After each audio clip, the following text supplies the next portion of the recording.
Kasunod ang paghahain ng paunang ulat sa Department of Justice, sinabi ngayon ng NBI na duda silang isang lehitimo engkwentro ang naganap sa Atimonan, Quezon. Pinasapi na para humarap sa investigasyon sa Miyerkules ang 12 opisyal ng PNP at AFP. Kabilang na po ang nag-iisang police official na nasugatan sa barilan. Saksi si Mav Gonzales. Depende kung anong understanding nyo ng shootout. Kung sabihin mo na pumutok yung isa, sagot yung isa, ibig sabihin kung sa nagbarilan, I doubt. Duda ang NBI na lehitimong engkwentro ang nangyari sa Atimonan, Quezon na ikinasawi ng 13 kabilang ang ilang pulis at sundalo. Ito ang inihayag ng ahensya kanina, bagamat hindi pa idinedetalye ang laman ng pauna nilang ulat. Gayunman, hindi pa raw nila masasabing rob out o ambush ang nangyari. Ambush may not be the appropriate word for this. Kasi pag ambush, di ba, yung bigla nilang lalabas, tapos ratratin ka. Ang PNP naman na naunang rumisponde sa crime scene, wala pang pahayag kaugnay sa 2 set ng litrato na kumakalat sa media, kung saan sa unang set, walang mga baril ang mga napatay, pero sa ikalawang set, meron ng mga armas. Gayunman, inaalam na rin ng NBI ang evidentiary value ng 4 na slug at mga piraso ng basyo ng bala na kanilang nakuha sa loob ng 2 SUV.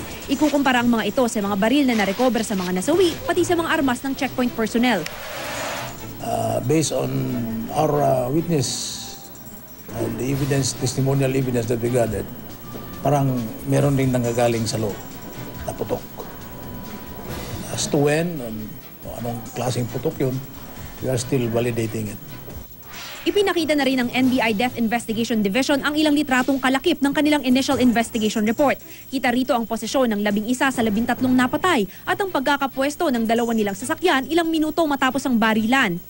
Kaugnay nito'y pinahaharap na ng NBI sa Miyerkules ang 12 opisyal ng PNP at AFP. Kabilang dito ang Regional Director ng Calabarzon Police na si Chief Superintendent James Melad, ang Provincial Director ng Quezon Police na si Senior Superintendent Valeriano De Leon at ang Commanding Officer ng Southern Luzon Command na si Major General Alan Luga.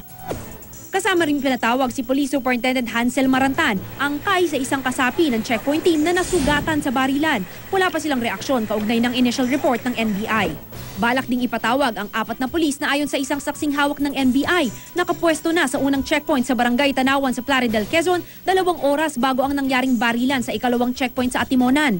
Aalamin daw kung bakit 4 lang sila. Ngayong batay umano sa intelligence information ng mga pulis, heavily armed ang mga dadaan sa lugar. Balak na rin ipatawag ang 3 pulis Atimonan na nasa ikatlo namang checkpoint pero hindi na inabot ng convoy ng mga napatay. Dito, sisiguraduhin namin na tama ang magiging resulta ng aming investigasyon. No? Hindi naman namin ganun mamadaling kasi nga mahirap naman madaliin. No? Baka mahilaw yung aming investigasyon.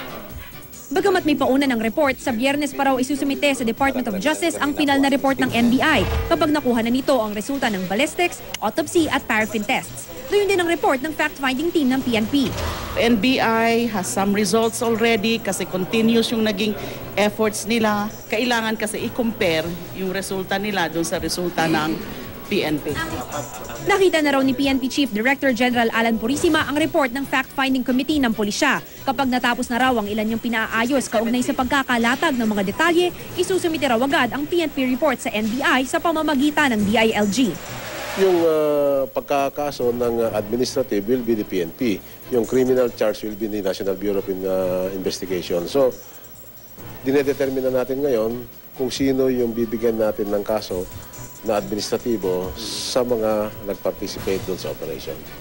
Ako si Mav Gonzales, ang inyong saksi.